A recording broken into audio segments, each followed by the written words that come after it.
Good morning, everyone. Welcome back to Sit Down with Sid podcast. This is episode number 11. Our guest today is a living legend among gin players and professional gamblers. He is one of the best gin rummy players in the world and has been nicknamed the God of Gin Rummy. That being said, it is my pleasure to welcome Michael Sall. Hi, Michael. How are you, Sid? I'm doing great. Thank you so much for being a guest on our podcast. I'm glad to be here. Great. So, Michael, before we kind of get into the nitty-gritty of the podcast, would you take a couple of minutes to explain to our audience a little bit about your background and so forth?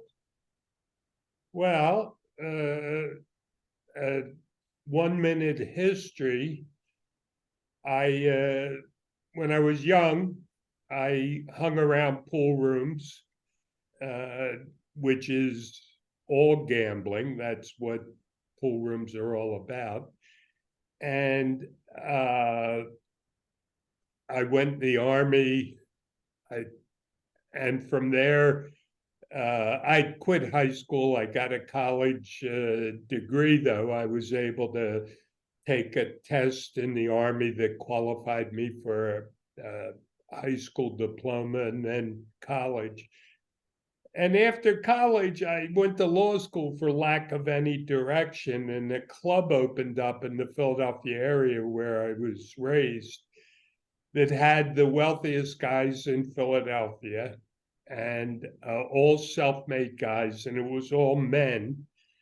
Men act differently in an all-male environment than they do at a normal country club. And the gambling was beyond belief. And I happened to know someone who was a golfer, a member of the club. He got me in, and I began making more money than I could count, than I thought existed. My gambling background from the pool room equipped me, even though I didn't know the games. The three games were golf, gin rummy, and backgammon. I learned them quickly. I made it my business to play in other games, cheap games, where I would learn. And from there, I got to know these guys. They became friends. They were 20 years my senior. And they loved to talk about their businesses. I loved to listen. I was like a sponge. I would constantly ask them questions. And I feel like I got an education in business better than many people get at Wharton. These were the guys who actually did it, not academics who watched it being done. Mm-hmm. So from there, I began lending money. And from lending money, people came to me with deals that didn't qualify for lending, but I liked the business plan or idea. And I ended up investing in the businesses. And now I don't do any lending. It's all equity, some publicly traded securities, a lot of private stuff. And but I never gave up the gambling. It's a seductive mistress to be able to get up in the morning when you want, go play golf, have dinner at a restaurant with a bunch of friends. I mean, it's a lifestyle that you can only dream about, but it's limiting in how much you can make. So Michael, now you said that you were around the pool halls in Philadelphia.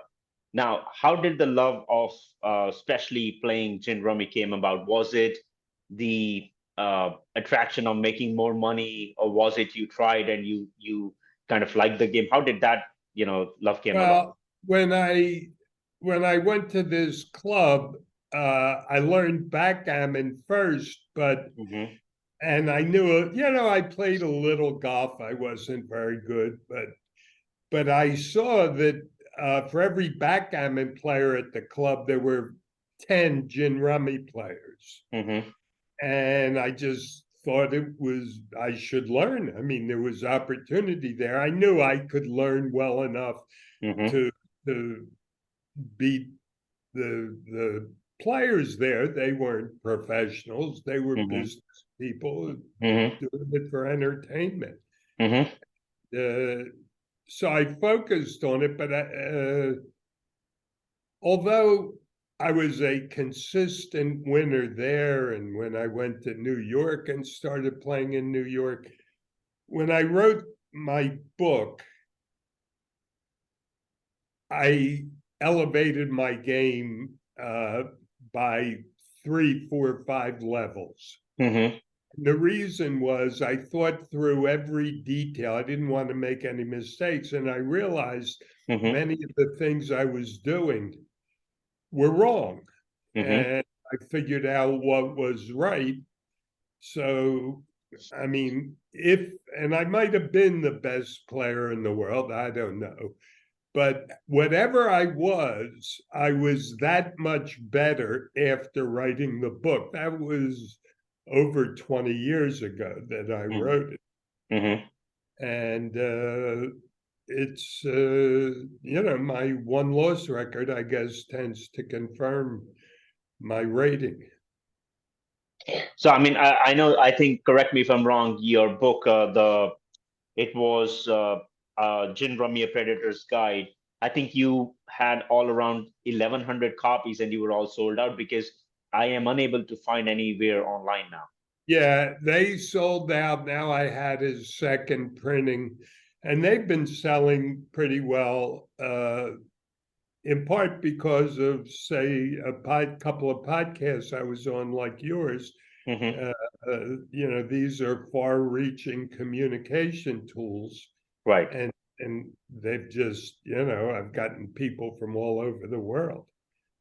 So do you have any more copies coming out, or are you in the midst of writing another book? Well, not a new edition, but I printed another 1,000 copies. So, and then, Michael, where can people find that? Because we are unable to locate that online. Just to email me at 𝐼KESall@yahoo.com. Okay, all right. So we'll put that information in the description below. So Michael, let me ask you now, at the age of 18, you ended up going to the Army, right? The reason I bring this question up is because I follow a lot of entrepreneurs, successful entrepreneurs like yourself, and most of them went into the Army because they didn't have a purpose or direction in life.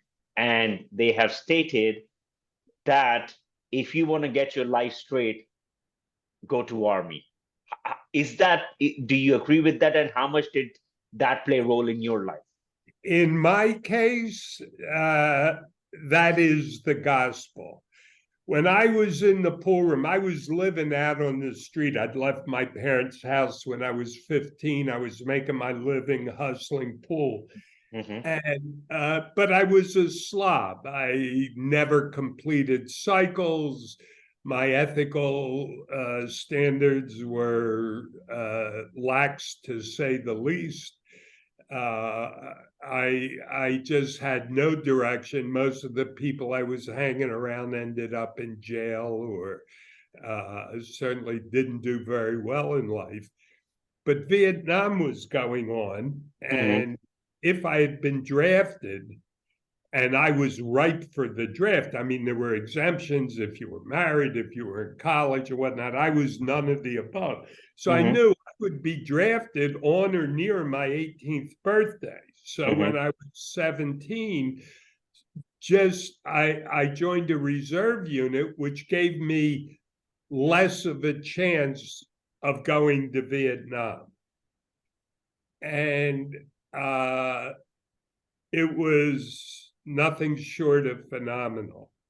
The discipline, the organizational demands, everything about it was new to me, but it was the things I specifically needed. And although I hated it, I hate the discipline, I hated being told what to do. In retrospect, it changed my life. I was not consciously going in for that reason. It never even occurred to me. But coming out, I realized I began completing cycles. I learned to organize. My ethical standards changed dramatically. I realized the terrible outlook I had. And I mean, it was life-changing. I had a couple of personal epiphanies, which I can almost maybe relate to the Army. I mean, I realized, I'd been an expert at making excuses for failure. And I was really good at it. My parents, this, that. I mean, I had a whole potpourri of excuses, and I was good at it. But at some point during the Army, I realized the world doesn't care why you failed. I mean, they may have empathy, sympathy, and whatnot, but the only thing they care about is who you are and where you are. And so the notion of excuses or finding reasons, exploring the reasons for failure is not only useless, but oftentimes a destructive exercise. And I can honestly say that I feel like that set me free, that realization, because now I was looking at the world, hey, what I accomplish is all that counts. Why I got there, how I got there, it's meaningless. Got it. So, Michael, I know that in Philadelphia, when you were gambling, you were making a lot of money. And then at some point of time, you decided to come to New York City. And I think it took a while for big gamblers to note, hey, there is this kid from Philadelphia named Michael Sall, who is actually better than us. Do you want to give us like a synopsis of how that story unfolded? Like, how did you end up coming to New York and then settling down here? Well, a friend of mine from Squires was a men's club I belonged to in Philadelphia. He used to come to New York, and he played at a backgammon club with a guy Tim Holland owned. And Tim closed the club, but his manager, Louise Goldsmith, asked my friend to put up money. She wanted to open a high-class backgammon club. And she wanted him to fund it. So he agreed, and they opened at 61st and Madison at the Carlton Hotel. They rented 2 suites and combined them there. And they had a dress code and whatnot. Anyway, he said to me I didn't even know he had done this, but about 3 or 4 months after he did it, he said, Michael, we opened a backgammon club, but they're playing high-stakes gin up there. So I went up, and the first day I lost like $25,000, but I was actually giddy inside because I could see they were all cripples. Nobody knew what they were doing. But in New York, well, I like that they believe all wisdom resides between the East River and the Hudson. I don't think anyone else in the world has a brain. So this local yokel from Philadelphia comes up. I was winning every week, but they couldn't, it never occurred to them that I was a better player. Finally, after about a year or more of just whacking them around, it dawned on them that, hey, this guy must be better than us. Of course, being New Yorkers with their inflated egos, they therefore had to crown me the best player in the world, because who could beat a New Yorker? Well, obviously, it could only be the best player in the world. I mean, that's just their mentality. So, I mean, the crown, it opened doors for me. I wore it. I'm not sure I deserved it, but they, eventually, of course, I settled in here. I made a million friends, and I learned to really love it. Great. So did at some point, was there any animosity? I mean, you were coming from another state, as you said, playing with these big gamblers, and they're like, what is it that Michael is winning every single week? I mean, there must be some kind of friction. Was there any kind of friction? Yeah, but no greater than it was in any game I've been in, whether it's Miami, Philadelphia, it doesn't matter. There's players who are there to enjoy themselves. They can afford it. And as long as it's pleasant, whether they win or lose is really unimportant. There's other players where winning is vitally important, and they're, of course, always resentful of me. But even among that group, a lot of them don't voice their objections because they understand that if they object too loudly, they're going to be next on the hit list. Right. But I didn't encounter anything in New York different from what I had encountered at a variety of other games. So, Michael, I have a question regarding the gambling aspect. Now, were you at any point scared of losing a lot of money? I mean, as you said, you came here first time, you lost 25 grand back in the day. That was a lot of money, but still you were persistent. You believed in yourself and you made a name for yourself in this industry. Do you still have that fear, or do you ever come across that fear? You know what? This is an addiction. This is gambling. I might lose it all. Might make it. I never had even the slightest fear of losing. What I did have a fear of, I mean, I just knew I could win. The percentages are going to will out over time, and nobody can beat it. But my concern, and I would have sleepless nights, because when I was in my early 30s, all I knew was gambling. I had no businesses. I had no particular business skills. So I was fearful that the faucet could turn off at any second. And so as a result, I would try to save 80% of what I made.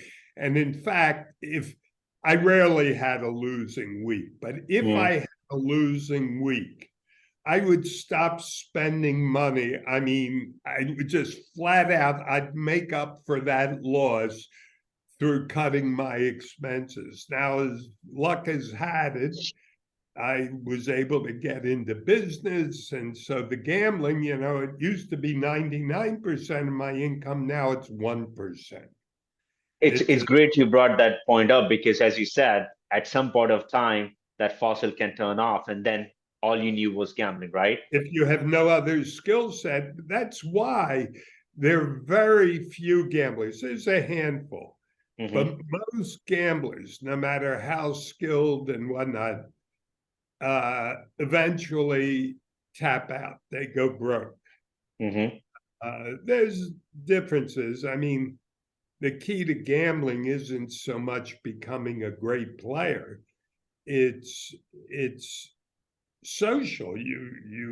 If people don't like being around you, you're not going to have games. And obviously you can't win anything without games.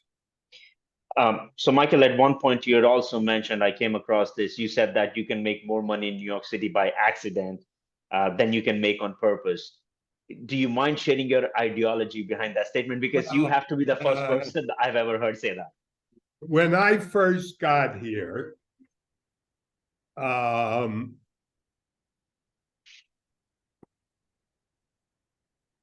observed things going on, which Philadelphia, which is a big city, I associated with very wealthy people, but what I saw here just made my jaw drop. I mean, a hedge fund manager who he got hold of me because he likes to play gin, and he bought several copies of my book to give to friends, invited me to the Robin Hood fundraiser at the and what I saw, I just couldn't believe. There must have been 200 tables, 100 at least, and 50,000 a table just to attend. Wow. My friend had put up 50,000 and there were 8 or 10 seats, so he asked me if I wanted to join him. But that wasn't even it. They did a silent auction, everything, went for $500,000 or more. It had commercial value of near zero. Mm-hmm. People were bidding $250,000 for naming rights at a charter school classroom. Wow. And you could tell they were just doing it for the fun of it. They were throwing $250,000, $500,000 in the pot just for laughs. I mean, I never saw anything like this. I saw people who had limited skills, but found out early that mutual savings and loans were converting to stock companies. And these weren't geniuses, but they sent people all over the country putting $100 in every savings and loan they could. So the ones that converted, they got shares in the new company, which invariably, whatever they paid for the shares, without exception, when they began to trade, they traded 15, 20, 25% up. But I just saw money. It's like it would fall off trucks. And I guess it's partly the fabulous wealth here. Mm-hmm. But it was also maybe the attitude of people, the way they spent money, or I knew billionaires in Philadelphia, but they were still frugal. Mm-hmm. Their old habits die hard. And but up here, it was like free for all. Wow, that's amazing. That's amazing. I've never heard that statement, so I'm always like, now it's in my head. I'm going to keep that thing in my mind. Michael, I want to talk about the Molly's game. Which was kind of a federal indictment that happened against you, involved with a couple of Russian people. And at the end of the day, the trial and everything, correct me if I'm wrong, they had actually no proof of any wrongdoing against you. How did this all come about? As you had stated in different articles as well, that this was absolutely, like there was no basis on it, A couple of Ukrainian guys walked into the club in New York when I was there. Right. And I took a liking to them. They were fresh off the boat. They had gambled in Ukraine. They knew how to they were actually good gamblers. But unlike, a lot of the Russian and Eastern European thuggery, they were gentlemen. They acted like gentlemen. They knew nothing about America. And over the next 10 years, they'd come to me for advice in everything. Mm-hmm. So they were in a few different businesses with modest success, but they ended up meeting a lot of the oligarchs out of Ukraine and Russia. Got it.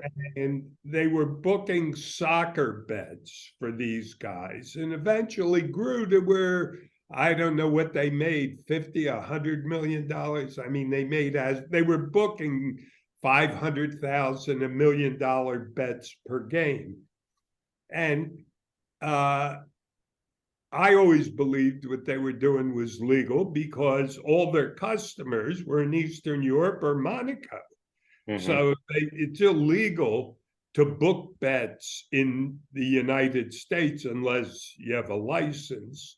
They had no license. But the fact that their customers were all offshore, I figured, that how could that be illegal? Regardless, I wasn't involved in that part of their business. So they had numerous, the Russian, Eastern Europe community is small. Mm-hmm. People knew about their success, and they began coming to them for investments.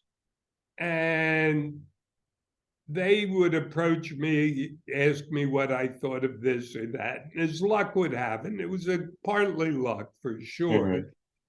Mm-hmm. Everything I told them proved right. Now, they didn't listen to everything I said, but I explained to them the dynamics because I I understand a lot of different businesses, what the driving forces were. And so I created just a good track record with them. Now they tell me they're giving a guy from Japan who we all knew from the gambling community, a couple $1 million for his hedge fund. I said, that's funny. I said, I have 400,000 with him. I called him yesterday, told him I want my money out. Mm-hmm. And they asked why. And I said, because he claimed all his positions are hedged, but the volatility indicates if he's got hedge, either he's lying to me or Mm-hmm. the hedges are worthless. Either way, I don't want to be there. Mm-hmm. So a year later, the guy's up 37%. They made 740,000. And Tony, one of them, calls me on the phone. He's ribbing me. Yeah, Michael, it's really a big. I mean, they gave him the 2 million anyway. The first 5 days of the following year, he lost 95% of the money. Oh my gosh. All right. And at that point, they had it. And they came to me and they said, look, all our deals will filter through you. Mm-hmm. Any deal you want to do, you approve. We won't do anything you don't approve. The ones you do approve, we'll give you a third of, Mm-hmm. but you have to guarantee a third of the loss if it loses money. Well, think about that, what that meant to me. That meant I was getting deal flow because some of the deals they got were good. Mm-hmm. All right. I was getting a free carry for years. Mm-hmm. In other words, if the deal's trading down, it's only if it really bottoms out, goes to zero, do I have to cough up my third. Mm-hmm. So I can carry it for years, right? I mean, my leverage is phenomenal. Right. And so, of course, I said yes. And we did extremely well. At one point, we must have had 40 million out on the street in a variety of different deals. Mm-hmm. And when the government found out, they tapped their phone, found out they were booking these bets, they assumed that I was laundering money. All right. Well, I mean, they shoot first and ask questions later. There was never a nickel that was not accounted for in Mm-hmm. an open and conventional business manner. And I mean, when I said to my lawyer, I said, well, when they find out, they'll drop the charges. He laughed out loud at my naivete. He said, the Southern District doesn't drop charges. Either you plead to something or you go to trial. Those are the only two outcomes. Michael, I have a question. I'm going to interrupt you and let you. Sure. How did you guys come into the light from SEC and like the Southern District? Like, I mean, you were doing these deals. Is it the amount of the money that was flowing that caught their attention? The wires? Well, and that all always gets attention. There was a poker game which gained fame by Aaron Sorkin's movie Molly's Game in Los Angeles. One of the players was a Russian guy that had Medicare clinics, which they were committing fraud. He was being investigated. His phone got tapped. As a result, they tapped Molly's phone, the woman who organized the game. Mm-hmm. As a result, she spoke with one of the players in the game who happened to be the son of my Ukrainian partner. They tapped his phone, and then as a result, they tapped his father's phone. And that's how all of a sudden they hear these millions of dollars in bets. And of course, that's a big attraction for any prosecutor. The funny thing was they had 20 out. They never tapped my phone. Mm-hmm. But they had 20 hours of conversations with me and my Ukrainian partner, and there was not one word of any illegal activity or anything that could be construed as illegal. But of course, the prosecutor didn't listen to that. He read the notes. An FBI agent must take contemporaneous notes when a phone's being tapped. He has to listen live and take notes. So we got a copy of the notes. One conversation, my friend's son called me and he said, Mike, I got a problem. He said, I got a check for $3 million I won from a guy, but he Mm-hmm. gave me a 1099. So I said, well, pay the taxes. And he said, yeah, but I only won $1 million of it. 2 million belonged to partners. Got I it. said, well, send them the 2 million with 1099s for them. He said, okay, thank you and goodbye. You know what the contemporaneous notes the FBI agent wrote down? Tax fraud. Oh, wow. I mean, it was laughable. And I'm sure the prosecutor he only read the notes. He wasn't going to listen to 20 hours of my conversations. Right. So at the end of the day, I had a choice. I could go to trial, Mm-hmm. and they would probably try and paint me, the numbers were big, both our investments and the amount these guys were gambling for, although there was never any allegation even that I had anything to do with the gambling. I could go to trial and risk the government taking everything I had, or I could allocute and say, which I did in court, that every investment was legal. The only motive for the investment was profit. But I knew that a portion of the money my partners invested came from illegal internet gambling, which it didn't. We made that up. But I had to be guilty of something in order Mm-hmm. to get out of this. The curious thing is, in America, if you know that I'm making money illegally and you Mm-hmm. do business with me, you're guilty of a felony. Correct. It's staggering, but true. Wow. So I think so. You ended up paying some kind of fine, and then you were I all got clear. 2 years probation, $2,000 fine. Okay. So I'm glad that it worked out in your favor, and You know what? It was just another adventure in my life. So did that kind of sway you away from like gambling a little bit? Was that a little scared, or you were like, there was never any concern with the type of gambling I do, Gin Rummy, backgammon, country club type gambling. No, nobody cares about that. There's nothing illegal about it. perfect, Michael? So I'm going to ask you the last question. I know you're a policy guy. This is a little bit away. I mean, you know what's happening in New York City now. I mean, real estate is tanking, volatility in Wall Street, fear of recession, banking crisis. You hear it. I mean, you're an investor yourself. So let me ask you now. I don't mean to take it democratically or Republican, but do you think the policies that are in place right now, is it hurting New York City? I'm only specifically talking about New York City. What is your opinion, like your views on what's going on, in terms of policies and where the New York City market is heading? Well, I can only tell you that it is depressing. You have to understand, Ronald Reagan said it best. The answers are all simple. We know the answers. They're just not easy. In New York in particular, it was considered ungovernable when Giuliani won the election. Right.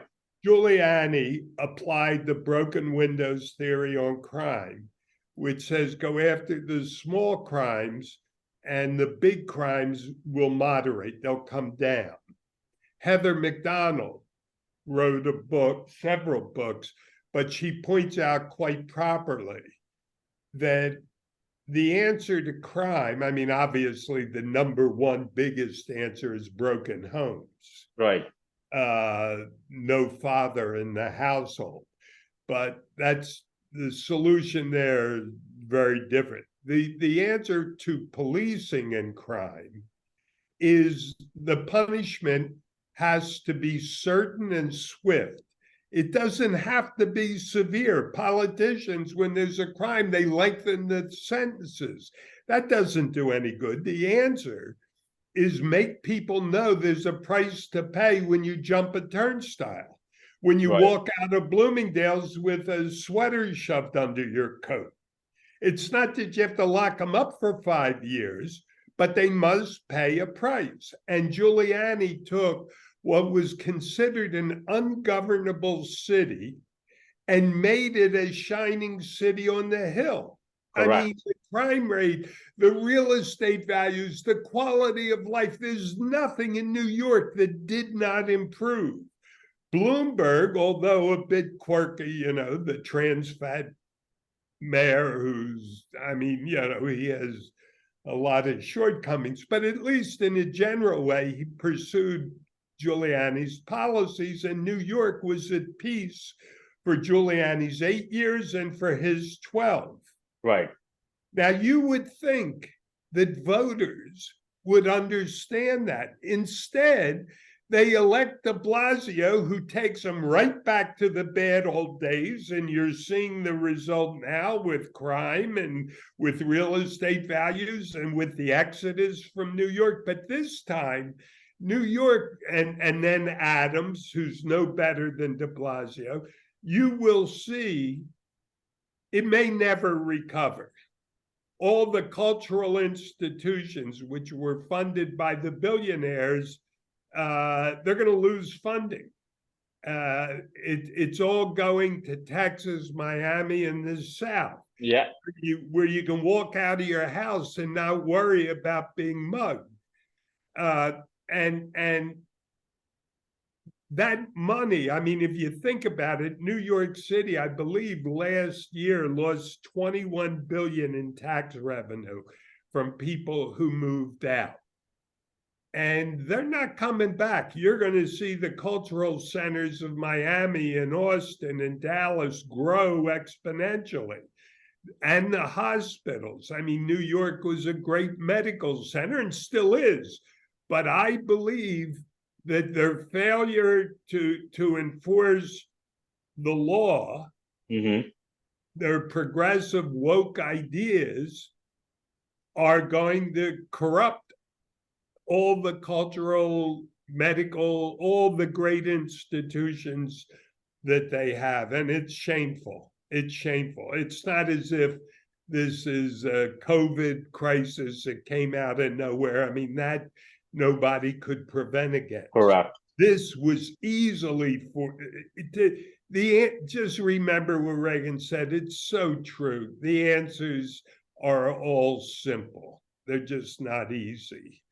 For whatever reason, for the life of me, how could you let a teachers union corrupt the education of children? You have children, most of them, 80% of the children can't read or at grade level. Yep. When will people open their eyes and say something's wrong here? It's funny, they understand a monopoly in business leads to lethargy, it leads to mediocrity, it leads to a lot of bad things. But they don't understand a monopoly in education has led us to all of those failures. See, also here's the thing. My point is, New York, having seen what happened when Giuliani came, and still going back to the bad old days, says to me there's something alluring about this siren song of a woke or liberal message that just attracts people. And unfortunately, it's like heroin. Once they've tasted it, it destroys them. It's very sad, and also I was reading at some polls. So Connecticut is 99% Democrat, and whereas New York City is 95. I mean, I don't care who you elect, Trump, Biden, DeSantis. The question is, you have to elect someone who does good for the country, for the city, for the people. And it is very sad to see what New York City was 2 years ago. I mean, I'm in real estate, and what it has become now. As you said, I also don't think it's going to take a long time for it to come back, if it comes back, and it's very sad. Let me give you some advice. In real estate, there are numerous things, declining interest rates, that can create a wind at your back. I mean, right now, interest rates are going up, so Right. you've got a headwind.